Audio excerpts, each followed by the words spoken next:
Assalamualaikum warahmatullahi wabarakatuh.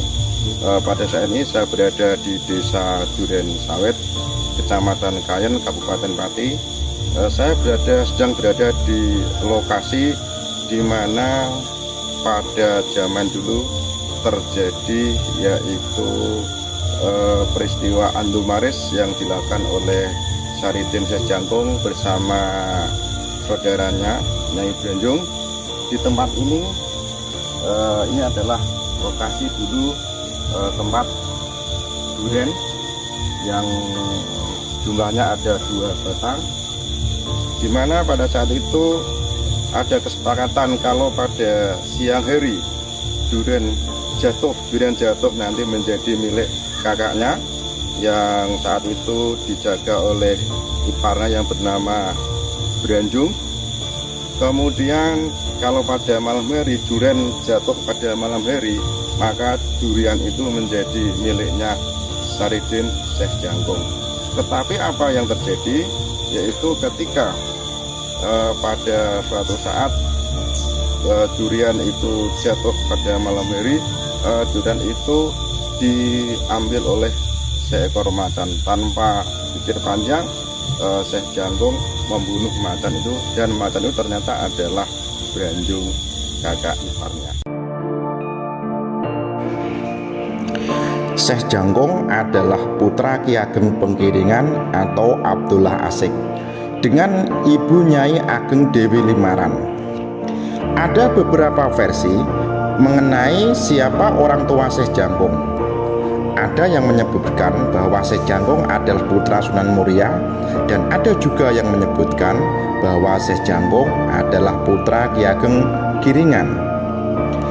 Tetapi saya lebih condong Syekh Jangkung adalah putra dari Ki Ageng Kiringan. Pendapat saya ini didukung oleh cerita tutur yang ditulis dalam buku Saridin Syekh Jangkung Landoh yang ditulis oleh Dr. Swidarto tahun 2003. Dalam buku tersebut dituliskan Ki Ageng Pekiringan dan istrinya Nyai Ageng Dewi Limaran lama belum dikaruniai seorang putra laki-laki. Mereka berdua menghadap gurunya Sunan Muria untuk diberikan petunjuk agar segera dikaruniai seorang putra laki-laki. Setelah mereka memperoleh petunjuk, mereka berdua pulang ke Kiringan. Pada suatu malam, istri Ki Ageng mendapat wangsit dalam tidurnya didatangi seorang laki-laki gagah yang sudah beruban rambutnya. Nyai Ageng bercerita pada suaminya, yaitu Ki Ageng Kiringan, mengenai mimpinya tersebut. Dan selang beberapa lama, Nyai Ageng mengandung dan lahirlah seorang laki-laki yang diberi nama Saridin. Nama itu berasal dari kata sah dan ridho, yang artinya sah dan mendapatkan ridho dari Allah Subhanahu wa Ta'ala. Pada kisah ini saya akan sering menggunakan nama Saridin. Setelah melahirkan Saridin, ibunya Nyai Ageng Dewi Limaran wafat. Saridin memiliki saudara perempuan yang bernama Branjung. Setelah Ki Ageng dan Nyai Ageng wafat, mereka berdua ditinggali warisan sepetak tanah yang di atasnya tumbuh 2 batang pohon durian. Pada suatu waktu, Saridin mendatangi kakaknya untuk menjual bagian tanahnya kepada Branjung kakaknya. Tetapi suami kakaknya tidak mau membeli. Pohon durian yang tumbuh di tanah waris tersebut memiliki buah yang banyak. Oleh kakak iparnya, akhirnya diadakan persetujuan untuk saling memiliki buah dari pohon durian tersebut, yaitu kalau buah durian jatuh pada siang hari menjadi milik kakak Saridin, yaitu Nyai Branjung. Dan kalau buah durian jatuh malam hari menjadi milik Saridin. Sehingga Saridin tiap malam menunggu durian bagiannya. Walaupun tiap malam dijaga, ternyata buah durian yang jatuh sering hilang.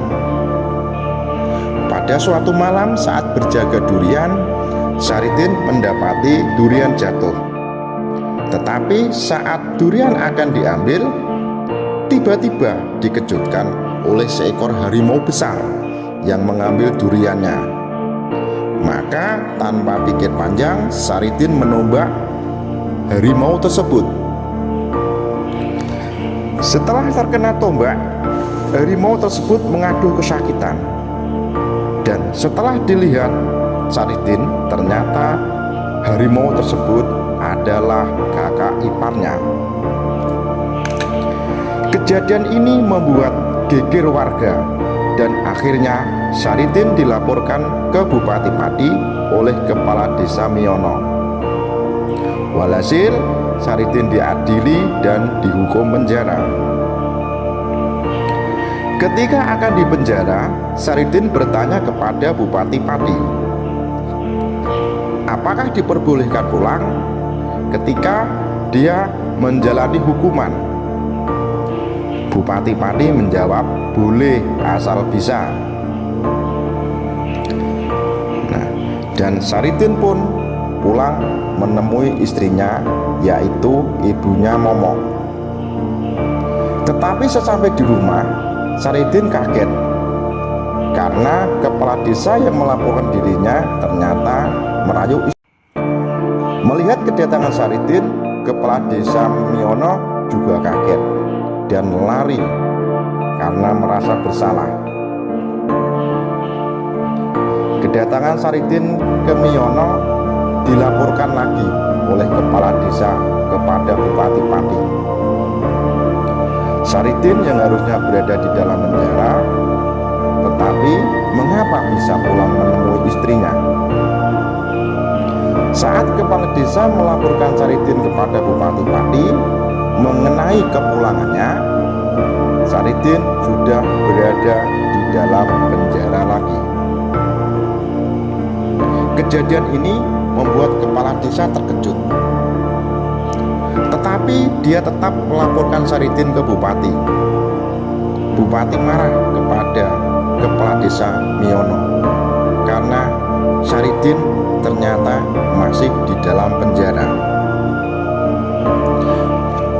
Kemudian Saridin dipanggil Bupati dan ditanya, apa benar dirinya pulang menemui istrinya?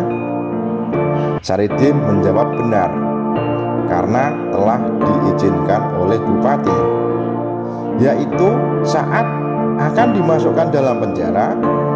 Saridin bertanya kepada Bupati Pati, apakah boleh pulang ketika di penjara? Kala itu Bupati menjawab, boleh asal bisa. Mendengar penjelasan Saridin, Bupati marah dan menambah hukumannya menjadi lebih berat, yaitu dengan hukuman gantung. Supaya tidak lari, maka Saridin dimasukkan dalam peti dan dipaku. Dan apa yang terjadi? Justru Saridin minta izin untuk membantu ikut memaku peti tersebut, dan dipersilahkan kalau bisa. Dan Saridin pun ikut memaku peti tersebut. Hal ini membuat para prajurit jengkel pada Saridin, dan akhirnya pelaksanaan hukuman gantung dipercepat. Tapi justru malah Saridin tersenyum sambil bertanya kepada para prajurit, bolehkah saya membantu menarik tali gantungan saat saya digantung? Para prajurit menjawab, boleh asal bisa. Nah, setelah Saridin dibawa ke tiang gantungan dan digantung, ternyata para prajurit tidak mampu menarik tali gantungan karena saking beratnya. Saridin menunjukkan hukumannya lagi dengan ikut membantu menarik tali gantungan, dan bahkan menyebabkan salah satu prajurit tersangkut tali gantungan atau dalam bahasa Jawa semampir di tiang gantungan. Nah, melihat kejadian tersebut, Saridin bergumam, jika suatu saat nanti tempat itu menjadi desa, maka diberi nama Semampir. Nah, kemudian Saridin lari ke arah selatan dan terus dikejar oleh para prajurit Kabupaten Pati. Ketika dikejar prajurit, Saridin berbelok sedikit saja. Ternyata prajurit kehilangan arah. Maka Saridin berhenti sejenak, merebahkan diri, yang dalam bahasa Jawa teluk geger, dan bergumam, jika suatu saat tempat beloknya tadi menjadi desa, maka desa itu diberi nama Ngelok. Dan karena situasi hatinya yang kelam seperti pedut, maka ditambah menjadi desa Ngelok Pedut. Ketika Saridin menjadi burunan Kabupaten Pati, ia bertemu gurunya, yaitu Sunan Kalijogo. Sunan Kalijogo memerintahkan Saridin mengembara ke laut selatan, yaitu sampai Parangtritis. Di Parangtritis, Saridin bertemu dengan almarhum ibunya dan diberi wejangan untuk berguru ke Panti Kudus. Mengapa nama Saridin juga disebut Jangkung?